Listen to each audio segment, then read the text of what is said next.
Good morning, this is Jeff with Sewer Tech Northwest. We are at 28008 Southwest Flynn Street here in Wilsonville. We're located at the front of the home, and I describe everything as if you're standing in the street facing the front of the house.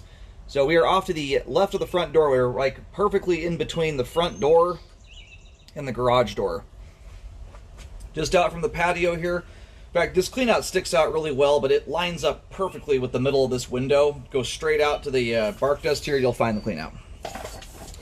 Dropping into a 3-inch ABS cleanout access. Waters are running. We're going to zero out the foot counter here at the base of the cleanout access, and off we go. So get our camera facing the right direction anyway.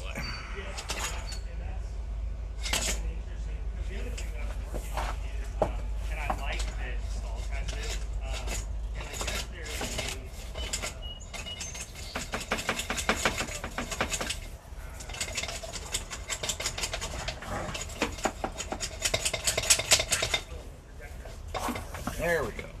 Sorry. Gotta have my reel set up in kind of an awkward spot on this one. It doesn't let me articulate things very easily.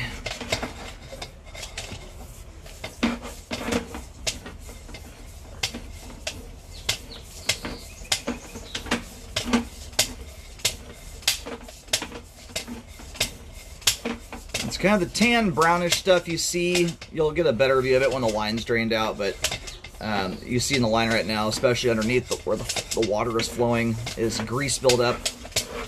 We'll see how that looks all said and done when the line's drained off at the end. My camera sometimes does a very good job at scraping a lot of it loose. But I partially pointed out just for educational purposes so people can see what it looks like when cooking oil and grease goes down the line and gets built up in there. And the kind of effect it has on flow, or can theoretically anyway.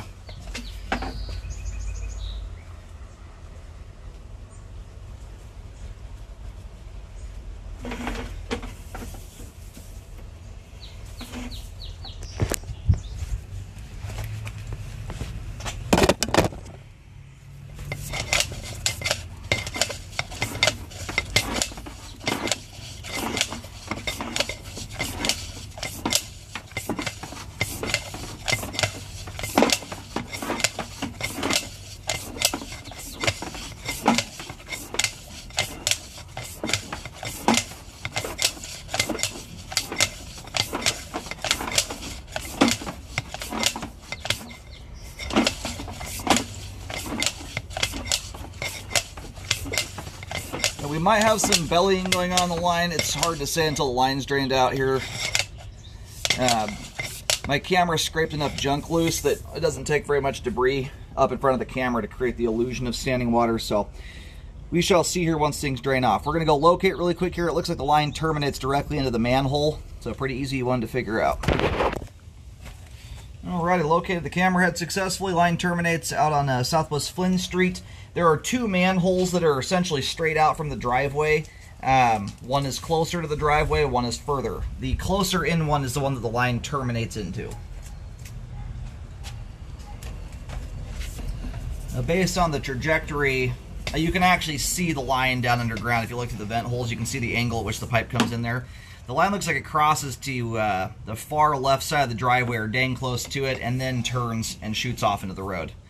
But you can see that debris I just pulled back through there. That's kind of what I was talking about earlier as it relates to standing water in the line.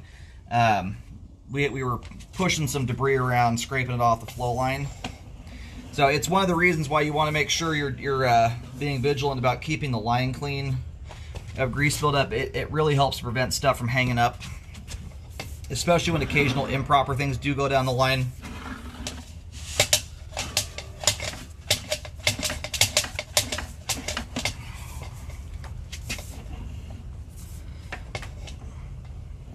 So we've got some standing water here. It looks like it starts dissipating off at around 62 feet. We'll see how this looks here once we pull back through it.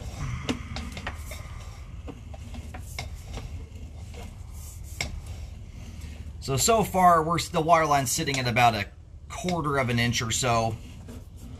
Not at a point where I'd recommend repairs on it. So this is coming from a guy who's done I'm at or exceeding 25,000 sewer scopes at this point in my career.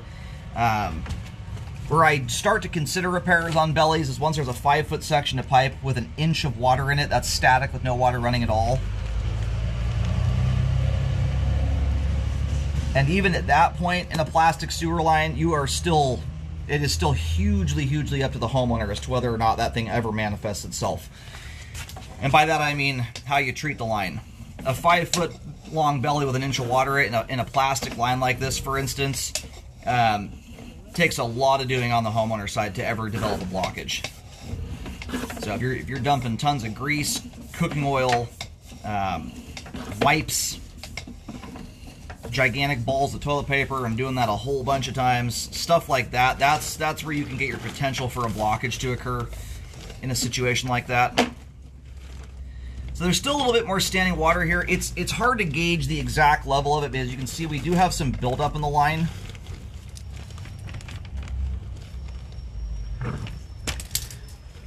There's a little bit of a break in between things, but you've got some standing water there that runs from around, let's see, 44 feet. It's a hard one to gauge with absolute certainty, though, without the line being cleared out, because it doesn't take a lot of debris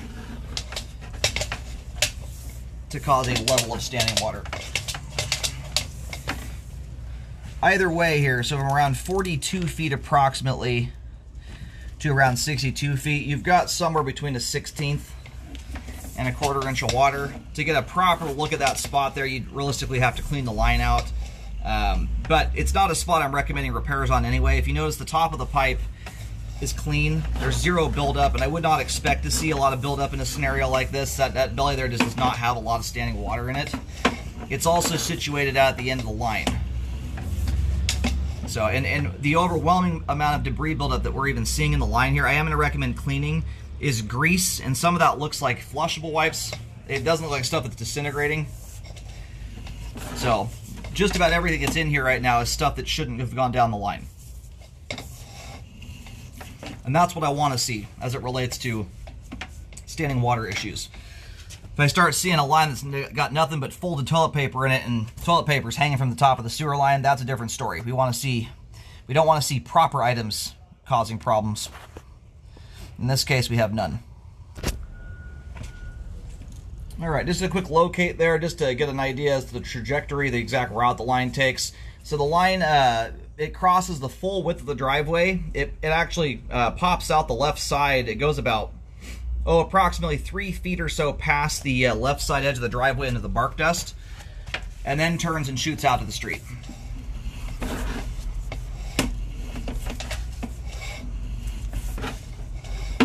Anyway, the level of standing water you've got there is far too minor, in my opinion, to require repair work, especially considering the distance it is from the home and the lack of debris buildup evidence.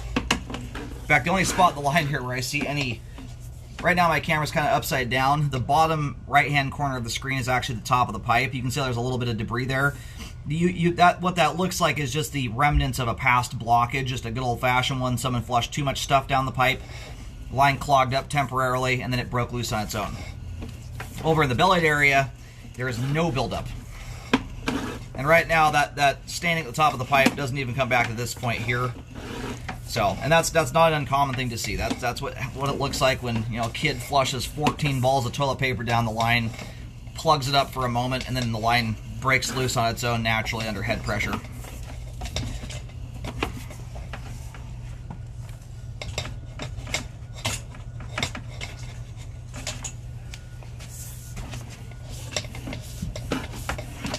All right, I'm going backwards right now underneath the front patio.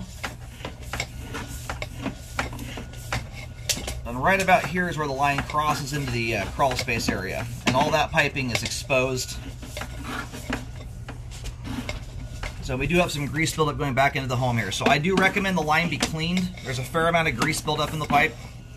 That can be mitigated entirely just by living habits. And grease will build up no matter what, whether you have a belly or not. Grease does tend to concentrate more, though, when you have, it doesn't matter how much standing water, even if it's a 1/16 of an inch. I wish I could show you my camera head right now, the amount of gunk that's coming out on it. Anyway, you will have a further improved flow after the line is cleaned. You'll have mitigated a lot of potential for that stuff to contribute to blockages. Well, as long as you're not putting it down the line, you're not feeding the line anything to build up. So, anyway, recommend a cleaning Hydrojet and or some other type of machine, flex shaft machine, to degrease the line, and a rescope to show the work. Beyond that, the belly there, once again, is too minor, in my opinion, to require repairs. Too far from the home, not displaying enough blockage, backup evidence, things like that. This house has been around here for a while at this point too. If a situation like that were causing recurring, frequent problems, it would be very obvious. We would have far, far more buildup than we do, and you'd have stuff stuck to the top of the pipe. And that's not the kind of thing I would expect to see from a belly like that, not unless the line was being heavily abused. Anyhow, line is functioning out this time. You'll have improved functionality after the line is cleaned out.